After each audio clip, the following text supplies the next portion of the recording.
پھر رضامند اور تعویل مسائل کو بناتے ہیں بہان. یہ جو آپ نے بات کی ہے نا ڈالروں والی، سارے ڈالر ہمارا مسئلہ ہی نہیں. کیوں ہمارا مسئلہ نہیں ہے؟ پاکستان میں ڈالر لا کے تین طرح سے استعمال ہوتا ہے. ایک تو جو قرضے لیے ہوئے ہیں یا ان کے جو مارک اپ ہیں ان کی پیمنٹ کے لیے. دوسرا ہے اگر آپ کی امپورٹ اور ایکسپورٹ میں جو بیلنس آف پیمنٹ ایک ٹرمینالوجی ہوتی ہے کہ باہر سے فارن کرنسی جو اندر پاکستان میں آ رہی ہے اور جو جا رہی ہے، اگر اس میں فرق ہے تو اس فرق کو فائنانس کرنے کے لیے دو چیزیں ہو گئی. تیسری میں چیز بڑی ہے بتانے لگا ہوں. ایک ہوتا ہے ٹرمینالوجی ہوتی ہے اکانومی کی جس کو کہتے ہیں کیپٹل فلائٹ. کیپٹل فلائٹ وہ فارن ایکسچینج ملک سے باہر جانا ہے جو ہیڈن طریقے سے جائے، منی لانڈرنگ کر کے جائے، اور وہ لوگ جو پاکستان سے اپنی دولت غیر قانونی طریقے سے باہر ٹرانسفر کرنا چاہتے ہیں وہ اس کیپٹل فلائٹ کا سہارا لیتے ہیں. اس کے لیے مختلف طریقے استعمال کیے جاتے ہیں. کوئی لانچروں میں لے کے جاتا ہے، کوئی ایان علی کے بیگ میں لے کے جاتا ہے، کوئی افغانستان کا بارڈر پار کرا دیتا ہے اور وہاں سے یو اے ای بینکوں کے ذریعے ٹرانسفر کراتا ہے اور وہاں سے دنیا کے مختلف چینلوں میں لے کر جاتا ہے. سر نہ تو ہمارا مسئلہ امپورٹ کے بیلنس آف پیمنٹ کے حوالے سے نہ ہی ہمارا مسئلہ جو ہے اگر ہم لونز کے حوالے سے دیکھیں، آپ نیت پہ آ جائیں. وہ ملک جو ایگریکلچر میں اس وقت پوری دنیا کے اندر اس وقت فوڈ آئٹم جو ہے نا ان کی ریسیشن چل رہی ہے. کھانے کے لالے پڑے ہوئے ہیں دنیا کو. یورپ میں چاول اس وقت ڈیفیشنسی میں ہے، نہیں مل پا رہا. یہی حال پوری دنیا کا ہے. پاکستان میں رول رہا ہے. ہمارے پاس اندھا دھند اس کی پیداوار ہوتی ہے. ہم چاہیں تو بڑے اچھے طریقے سے ہم ڈالر کما سکتے ہیں. کوئی اتنا بڑا مسئلہ نہیں ہے. مصیبت ہمیں وہاں پیدا ہوتی ہے جہاں یہ 30-40 خاندان جو ہے نا، کہ پہلے 30-40 تھے، اب 100 سوا 100 150 ہو گئے ہیں. یہ لوگ یہاں پہ کرپشن کرتے ہیں اور اس کو پاکستان کا روپیہ اگر کرپشن سے کمایا ہوا یہ باہر لے بھی جائیں تو ان کے منہ پہ مارے اگلے. وہاں تو اس روپے کی تو وقت کوئی نہیں، وہاں تو ڈالر چلنا ہے.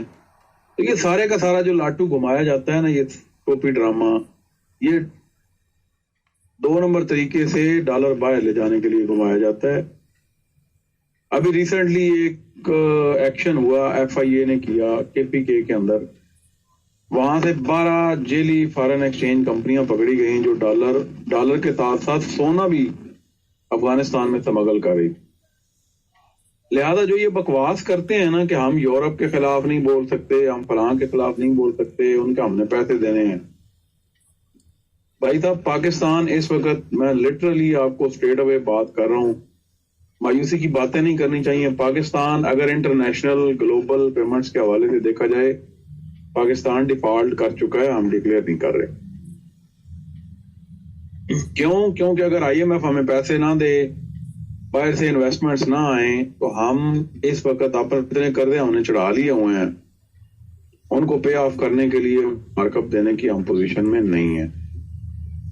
بڑی سادی سی بات ہے، کسی بھی ملک کو اگر ڈیفالٹ کرانا ہے $100 ارب سے اس کا قرضہ بڑھا دو. اور یہ نیک کام وہ بے غیرت انسان کر کے گیا ہے عمران خان، جس کو آج بھی امت مسلمہ کا لیڈر لوگ کہہ رہے ہیں. $94 ارب پہ ہمارے قرضے تھے، اٹھا کے $132 ارب پہ وہ چھوڑ کے گیا ہے، جن کا منتھلی جو مارک اپ ہے خالی وہ $2 سے $2.5 ارب کا ہے. صرف اور صرف مارک اپ. قرضے ادھر کے ادھر ہی کھڑے رہیں گے. صرف ان کا جو سود دینا ہے ایک مہینے کا $2 سے $2.5 ارب کا ہے. کیونکہ جو 40 ارب اس نے لیا وہ سارے کا سارا 7-8% سے اوپر والے لون ہے. اس سے پہلے جو ایوریج بورنگ کاسٹ تھی ہماری وہ 3 سے 4% والی تھی. اب وہ 8 سے 10% والا جب اس میں ملا $40 ارب، تو اس سے خیر سے وہ منتھلی جو پیمنٹ ہے $2 سے $2.5 ارب چلی گئی ہے. اب مسئلہ یہ ہے اس وقت کہ ہم جو کنڈیشنز مان رہے ہیں یا جس ہم مصیبت میں پڑے ہوئے ہیں وہ صرف اس لیے ہیں کہ ہم ڈیفالٹ سے بچ جائیں گے. اور جو لوگ یہ بات کرتے ہیں کہ ہم مغرب کے دیندار ہیں, ہم ان سے قرضے لیتے ہیں, ان کے خلاف بات نہیں کر سکتے, میں لکھ کے دیتا ہوں آئی ایم ایف صرف رکا ہوا تھا اپنی ایک کنڈیشن پوری کرنے کے لیے. آج سے 4 دن پہلے ان کنڈیشن اس کی پوری ہوئی ہے. 2 دنوں کے اندر 35 سے 40 روپے آپ کا ڈالر اوپر گیا ہے. اس کا جو امپیکٹ آنا ہے 40 سے 50 روپے پر لیٹر جو ہے پیٹرول بڑھنا ہے. جب وہ بڑھنا ہے تو آٹومیٹیکلی آپ یہ دیکھیں گے مہنگائی کی طرف چلی جائے گی. اگر پاکستانی نیگوشیٹ نہ کرتے, یہ پچھلے تقریباً 1-1.5 مہینے سے ٹرائیاں کر رہے تھے کہ ہمیں نیگوشیٹ نہ کرنا پڑے, ہم ان کی ڈالر کیپنگ جو کہتے ہیں ختم کر دیں, ہم نہ ختم کریں, ہم ادھر ادھر سے پکڑ دکڑ لیں. یہ جتنے بیٹھے ہوئے ہیں نا جو بات تلاشی حق بھائی کر رہے تھے یو اے ای والوں کی یا سعودی عرب والوں کی, سارے کے سارے ویسٹ کے ایجنٹ ہیں. ان کو کک فرق نہیں پڑتا. سعودی عرب جتنی مرضی ترقی کر جائے, جتنے مرضی اس کے پاس ڈالر آ جائیں, یو اے ای کے پاس جتنی مرضی ترقی کر جائے ڈالر آ جائیں, ان کا ڈنگ انہوں نے نکال دیا ہے, ان کو لادین کر دیا ہے, ان کو بے غیرت انہوں نے کر دیا ہے. انہیں کک فرق نہیں پڑتا. آپ حالت دیکھیں, سعودی عرب ہمارے ساتھ 10 سے 12 ارب ڈالر کی انویسٹمنٹ کرنے کے لیے تیار ہے. کرے گا کیا؟ وہ آئل ریفائنری لگائے گا. اب وہ بقول تلاشی حق بھائی کہ وہ اسرائیل کی انویسٹمنٹ جو ہے سعودی عرب کے تھرو آ رہی ہے, بالکل اس میں دو رائے میں بھی نہیں رکھتا. عین ممکن ہے یہ بات ان کی درست ہو, کیونکہ اسرائیل نے سعودی عرب کو بھی اور یو اے ای کو بھی اپنے موٹیو میں شامل کر لیا ہوا ہے. اس سے اگلی چیز جو میں آپ کو بتانے لگا ہوں وہ اس سے بھی خطرناک ہے کہ 12 ارب ڈالر کی وہ انویسٹمنٹ بھی انہوں نے مانی ہے, اور ساتھ انہوں نے بکواس یہ بھی کیا ہے کہ پہلے آئی ایم ایف کا پروگرام آپ کا تھرو ہوگا, وہاں سے آپ کو این او سی ملے گا تو ہم 12 ارب ڈالر لے کر آئیں گے. اگر وہ اس این او سی کی کنڈیشن نہ لگاتے, وہ ڈالر ویسے ہی آ جاتے تو ہمارا یہ مسئلہ حل تھا. یہ cutting the long story short, یہ ساتھ بات اتنی لمبی کرنے کا مقصد صرف اور صرف یہ تھا کہ آپ کا بھائی مڈل ایسٹ ہو, سعودی عربیہ ہو یا مغرب ہو, تمام کے تمام کا اس وقت جو فوکس ہے نا وہ پاکستان ہے.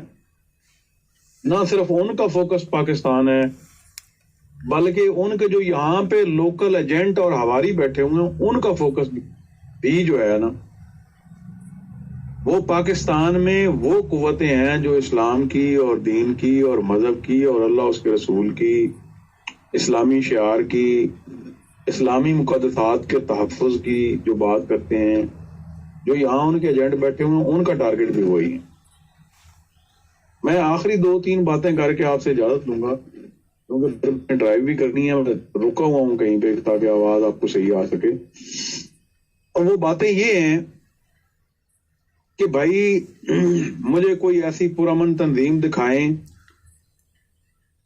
کہ آپ کے ایک صوبے کا ایک گورنر اسلامی شعار کے اوپر حملہ آور ہو, میڈیا کے اوپر بیٹھ کر ہو, وہ اسلام کے انتہائی اہم قوانین کو متضاد بنانے کی کوشش کرے, اس کے خلاف 32 مختلف جگہوں پہ ایف آئی آریں ہونے کی کوشش ہو, لیکن اس کو بینگ گورنر ایمنیسٹی ملے اور اس کے خلاف وہ ایف آئی آریں درج نہ ہو سکیں.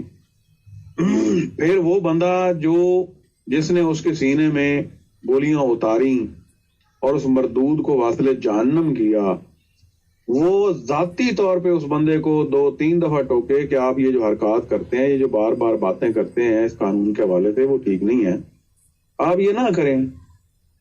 آگے سے وہ بندہ جو ہے وہ اس بندے کو کہو کہ تم اپنی جو کام ہے نا, جو تمہاری اوقات ہے تم اسی تک رہو, میں نے کیا بولنا ہے یا کیا کہنا ہے وہ مجھے پتا ہے, اور میں قانون کے بارے میں جو انہوں نے الفاظ استعمال کیے میں وہ ریپیٹ نہیں کر سکتا. مختصر وہ بندہ اپنی جان کی بازی لگائے, اس بندے کو واصل جہنم کرے, اس کے کیس کے لیے ایک تنظیم اٹھے, وہ اس کے ڈیفینس میں جائے, وہ عدالت کے ججوں تک ایک ویل چیئر کے اوپر بندہ بیٹھا ہوا جا کے ریکویسٹ کرے ان پہ کہ خدا را اس کو شریعت کی روح سے دیکھیں، یہ کیس جو ہے یہ مینٹینیبل نہیں ہے، اس کے اوپر دہشت گردی کی دفعات کسی صورت میں نہیں لگ سکتی، آپ اسلامی جمہوریہ پاکستان کے جج ہیں، خدا را اس کیس کو اس پیرائے میں دیکھیں۔ ان کی بات کوئی نہ سنیں، وہ پرامن طریقے سے کیس لڑیں، اس کا فیصلہ ہو، ایگزیکیوشن ہو، کوئی تنظیم اٹھ کے جیل توڑ کے اس بندے کو باہر نہ نکالے، اس کے بعد آسیہ ملونہ کا کیس ہو، نیچے سے لے کے آخری عدالت تک اس کو سزائے موت ہو، آخری عدالت اس کی رہائی کا آرڈر جاری کر دے، کوئی تنظیم اٹھ کے جیل توڑ کے اس کا سر قلم نہ کرے۔ ہم سے پاکستان میں اور کتنی ٹالرنس چاہیے اس حکومت کو اور اس نظام کو؟ خدا کی قسم، جو سرکاری طور پہ نوٹسز جاری ہوئے ہیں نا جمعرات والے دن، وہ یہ تھے کہ تحریک لبیک اور دیگر پرتشدد اسلامی تنظیموں نے جمعے کی نماز کے بعد احتجاج کا پروگرام بنایا ہے، جس میں مختلف قسم کی لوٹ مار، بینکوں میں ڈکیٹیاں، اے ٹی ایم سے پیسے چرانے، گاڑیوں اور سرکاری املاک کو نقصان پہنچانے کے شدید خدشات ہیں، لہذا ضروری اقدامات کیے جائیں۔ لعنت نہ ہو ایسے سسٹم پہ، ایسی حکومت پہ، اور ایسی حکومت چلانے والوں پہ، اور ایسے سرکولر جو ہیں وہ جاری کرنے والوں پہ۔ کل سارے بندوں نے دیکھا کتنے جلوس ہوئے، کتنے جلسے ہوئے، کتنا پرامن طریقے سے بغیر ایک پتا توڑے ہم نے اپنا احتجاج ریکارڈ کروایا، جو کہ ہمارا آئینی، قانونی، اسلامی، اخلاقی حق ہے۔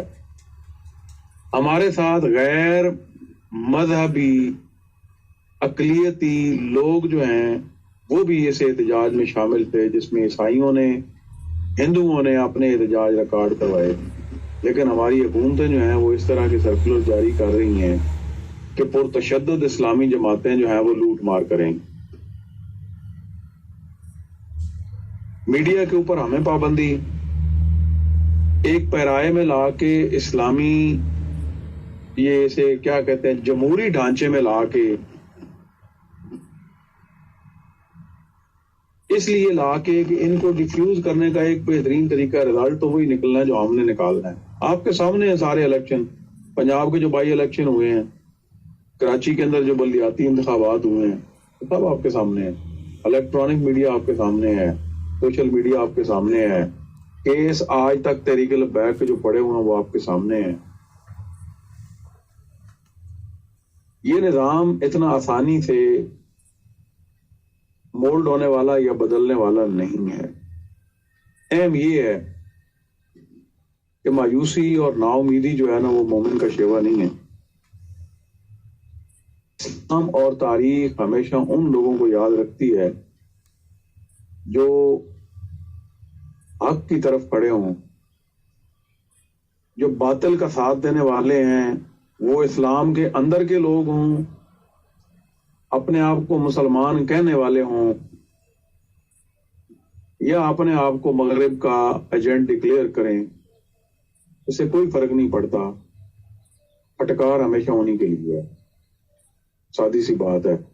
ہمارے مسائل کا بڑے آرام سے حل ہے، کوئی اتنا ایشو نہیں ہے، کوئی ہمیں ڈیفالٹ نہیں ڈکلیئر کرے گا۔ IMF کو آنکھیں آج دکھا کے کھڑے ہو جائیں، جن کا 100 ارب کے قریب آپ کے پاس پیسہ لگا ہوا ہے، وہ تب تک آپ کے لیے شیر ہے جب تک وہ آپ کو آنکھیں دکھاتا رہے گا اور براتا رہے گا۔ جب آپ نے ڈنڈا پکڑ کے اس کو سکھانا شروع کر دیا، اس کو سیدھی لائن میں لگانا شروع کر دیا نا، تو جو سرکل آپ آگ کا بنائیں گے نا، وہ اس کے اندر سے کودے گا آپ کے چاروں پہ۔ بالکل سادی سی بات یہ ہے۔ ہمیں صرف اور صرف غیرت کی ضرورت ہے، اور ہمیں صرف اور صرف اسلامی شعار کو اجاگر کرنے کی ضرورت ہے، اسلام کے اوپر ہمیں اکٹھا ہونے کی ضرورت ہے۔ اسی نظام میں ہماری بھلائی ہے۔ اور اسی میں ہماری کامیابی ہے اور اسی میں ہمارے تمام مسائل کا حل ہے. بہت شکریہ.